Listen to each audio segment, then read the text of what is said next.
Hi, my name is Chelsea, and I'm the nurse clinician for the pediatric surgery team at the University of Iowa Stead Family Children's Hospital. Hi, I'm Anna, one of the nurse practitioners with the pediatric surgery team. Hi, I'm Stephanie. I'm one of the nurse practitioners with pediatric surgery. Hi, I'm Megan, and I am the outpatient specialty nurse with pediatric surgery. Today, we want to talk with you about helping your child before and after any surgeries or procedures that they may have. Your child may experience many different feelings, from physical to emotional, before, during, and after their procedure. We have been learning about ways to help older children recover from surgery for many years.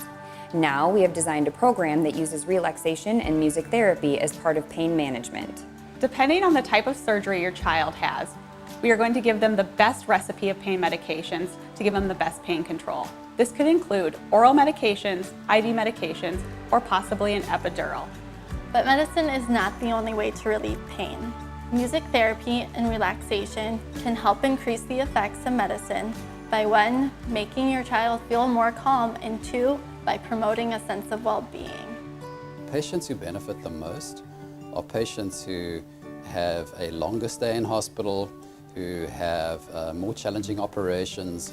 There's pain in hospitalization, and there's discomfort and dissociation and being placed in an unusual environment. And I think that the patients for whom they have a combination of pain and misery factor, those patients really do well with additional forms of therapy such as music therapy.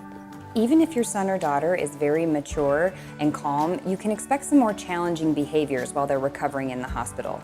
They might lash out at you because they're experiencing some pain or they're not feeling very well. It's very frustrating for them because they're more dependent on you and the rest of the hospital staff. Teens try so very hard to be independent, and while they are in the hospital, they have to rely on people to help them get out of bed, get cleaned up, and even go to the bathroom. So it's normal for them to feel frustrated and even a little angry while they're recovering from surgery in the hospital. Some kids may be very private about their feelings or closed off during their hospitalization. They may shut you out or not respond. If your child is giving you the silent treatment, still be present for them. They still need your patience and support. Music therapy is offered after surgery to help with some of this pain and discomfort. It can help your child to feel more relaxed. I'm Dr. Stuart Weinstein, and I'm the Ignacio V. Poncetti Chair and Professor of Orthopedic Surgery at the University of Iowa, and I'll be starting my 42nd year on the faculty this summer. I think there's definite benefit to exposing the children preoperatively to music therapy because, number one, coming to the hospital is a tremendous anxiety-provoking experience, and then having a major surgery on top of it, and knowing what to expect during your hospitalization and who's here to help you, overcome the difficulties that you anticipate you might have is really important for every patient. So one aspect of the nice things that we can do for children is providing them with this introduction to music therapy, which will be part of their post-operative pain relief and anxiety reducing efforts. People have traditional kind of technocratic expectations of what's going to happen in the hospital. They have an operation and they have all these drugs and then they go home. And when we say we want to introduce you to a music therapist, they can't understand the role of it. So I think if we expose them to the potential benefit before they have their surgery, and we set the expectation that we're going to use other services and other modalities to help them through this hospitalization, then when we present them to them in hospital, they're going to be more receptive to them.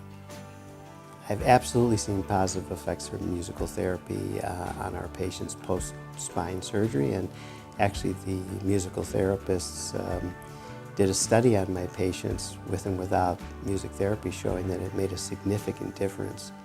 That's a scientific study, but anecdotally I can tell you that I hear over and over and over again from the patients how much they appreciated that experience and how it really helped ease their anxiety, particularly during the tense times that they sometimes experience in the hospital. There are really two categories of patients. There are those patients who are going to be obliging and participate in it, and there are others who are a little more reticent and who don't participate. So those that kind of go into it with a lot of enthusiasm, I think they see an enormous benefit. It was really frustrating because I just wanted to be out and moving around again, but then it just hurt too much. It was nice whenever I could to try and stop thinking about the pain. It kind of reminded me of when I was just back home and listening to my favorite music, because it's kind of like the same thing, you're just laying there listening to music. So it was almost like I wasn't in the hospital anymore, which was cool. I was like, oh wait, this is actually kind of fun, and I was excited to learn something. And then after that, I kind of got used to her and I started talking to her, and it was just nice to interact with somebody besides my family. I do think that other methodologies besides drug treatment help patients deal with pain, and music therapy just happens to be one of those things. And the more I think we can do to alleviate the use of opioids, particularly the dependence on them or prolonged use of opioids, which starts in the hospital after a surgical procedure, was only beneficial to kids. And I'm a firm believer that things like music therapy to help them deal with pain is a very positive influence on dealing with the opioid problem. Thank you so much for listening and partnering with us to make your child's experience the best recovery process it can be. Now I'm going to teach you how to use music to relax. Focusing on your breath is a really great way to calm, and it can be a technique that'll help you in other situations when you're outside of the hospital. Breathing for relaxation is a little different than how you might normally breathe. So we ask you to breathe in through your nose and out through your mouth. And when you breathe out, it's like you're blowing through a small straw. So why don't you try a couple breaths with me like that? So breathe in through your nose and out through your mouth. Good. Now sometimes people will just breathe the air out really fast, like a sigh, you know. And that's not going to have the same effect as really extending your exhale, which will cause your muscles to relax a little bit more. So what I'd like you to do is try a couple of these breaths now where you're breathing in and you're breathing out.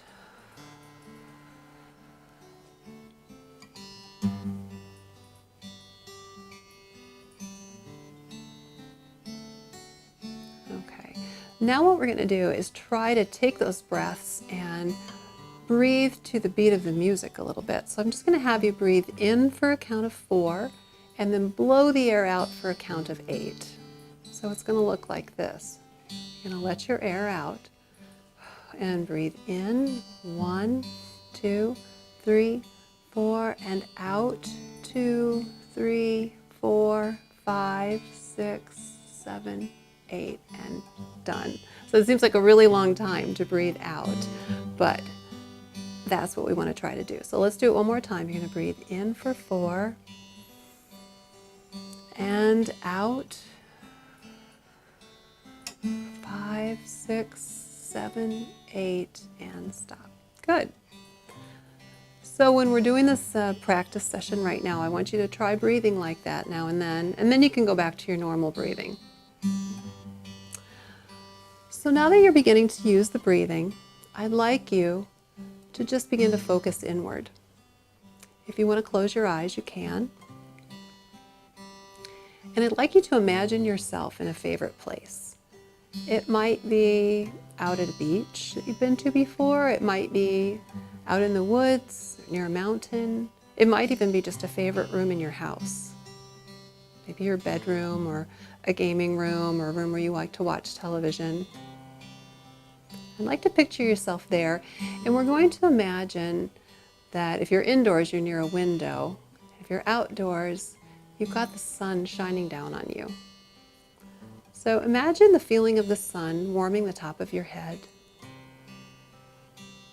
And we're going to take that radiant warmth that you feel and begin to move that down through your body. So allow the warm feeling to spread now down onto your face. Smoothing your brow, relaxing your cheekbones, relaxing the muscles across your face, relaxing your jaw so that you're not clenching your teeth. And allow that feeling now to spread down into your shoulders, warming your arms right down to your wrists and out through your fingertips. And take a breath in and out.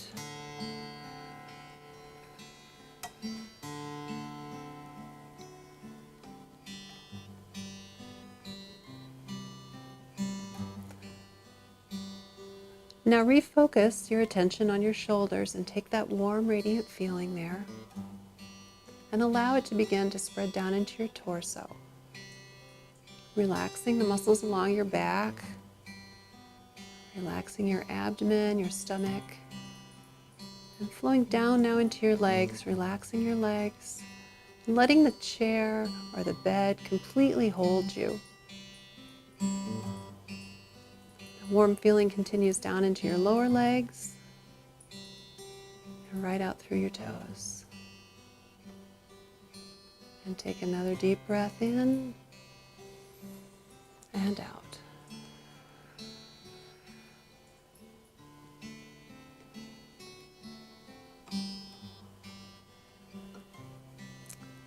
Notice what it feels like when your body's relaxed, and when you've focused on your muscles and focused on taking your breath into your body. This is the feeling that we're shooting for. This is the feeling that we want you to have when you're here in the hospital and you're practicing your music relaxation.